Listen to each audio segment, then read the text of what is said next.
The Harder They Fall was directed by Jamie Samuel and is a film that's actually been on Netflix for about a week now. So I apologize, this review is a little late. There's been a lot of stuff going on. I'll talk more about that in a second.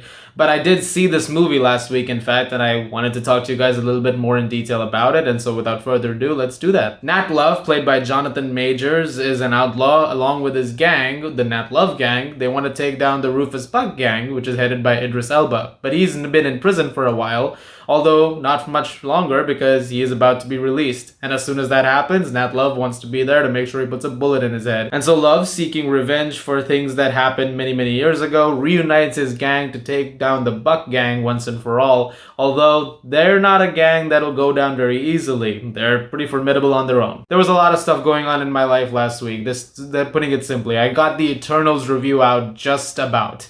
But other stuff was happening personally, so I couldn't do a lot of reviews, and I was waiting for the day I would have some time to talk more about some stuff. Some developments have happened. I'll talk more about those some other time.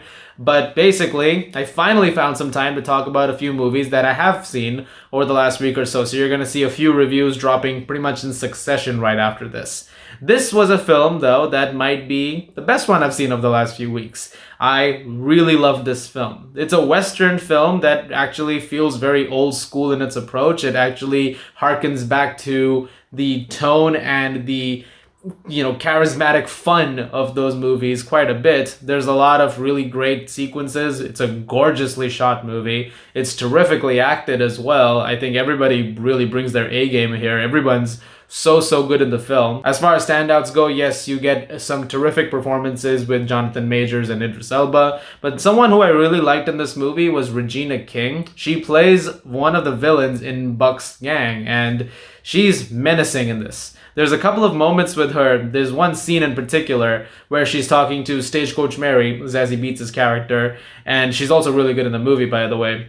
And the conversation that happens, the monologue that Regina King gives, is chilling. It's a really great work of performance work right there, and it very much deserves to be praised in the same breath as many of the others. While the story that I have mentioned so far in terms of a premise is pretty simple, make no mistake, there's a lot of stuff that's going on underneath the surface. And it's a good thing because it has some downtime in the middle as things are happening, and so you want to take this moment to sort of develop the characters before eventually the action starts up. And the film does a really good job with characterizing each of these people and sort of giving you an insight into who they are and how they've got to this point, while also understanding that while they are outlaws and they're not necessarily the nicest people when it comes to morals boosting, I guess, they are still people that you develop a connection with. So when the going gets tough, you have some idea on whom to root for and who to not root for.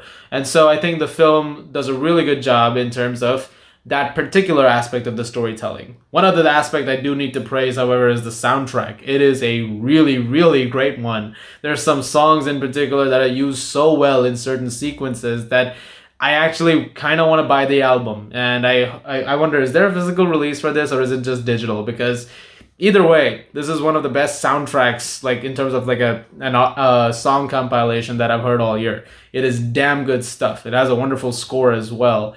Let's talk about those action sequences, though. The shootouts are incredible. The stuff that you eventually see towards the third act, the things that you've really come to see, they're phenomenal. You get some really brutal stuff in here, and they're all wonderfully directed. Samuel is quite a craftsman, and this is his first film. He wrote, produced, and directed this, and honestly, the skill on display is so great that you can hardly tell that this is a debut feature. So more power to him on that. He has done an incredible job here, and it's good to see that talent displayed on screen as much as it is. It looks better than most blockbusters I've seen recently. It is a colorful, vibrant movie that just absolutely knows exactly what notes to hit at what times. Yeah, it has a few issues here and there. Some things could have been a little bit better. It sometimes does veer off into some generic Western territory every now and then. There are moments where things will happen and you can sort of, guess some things that'll, come from a mile away, for instance. There's one thing in particular where I was like, yeah, I kind of kind of guessed that. But then everything else around it, those flaws are pretty minor that by the time I was still done with the movie, I was pretty happy with it, and I couldn't wait to see it again right after it was done. I'm gonna give The Harder They Fall a 9.5 out of 10. If this review is shorter than most others, I do apologize, but like I said, I'm kind of trying to cover a lot right now, a lot of different movies, so some things might be a little faster, and I do apologize for that. Guys, thank you very much for watching. I'd also like to give a shout out to some new subscribers who've joined to the channel. Thank you so much. It means the world. And I hope you guys stick around and you enjoy the videos that are coming soon. As always, if you like this, please continue to watch and subscribe, and I'll see you guys at the movies.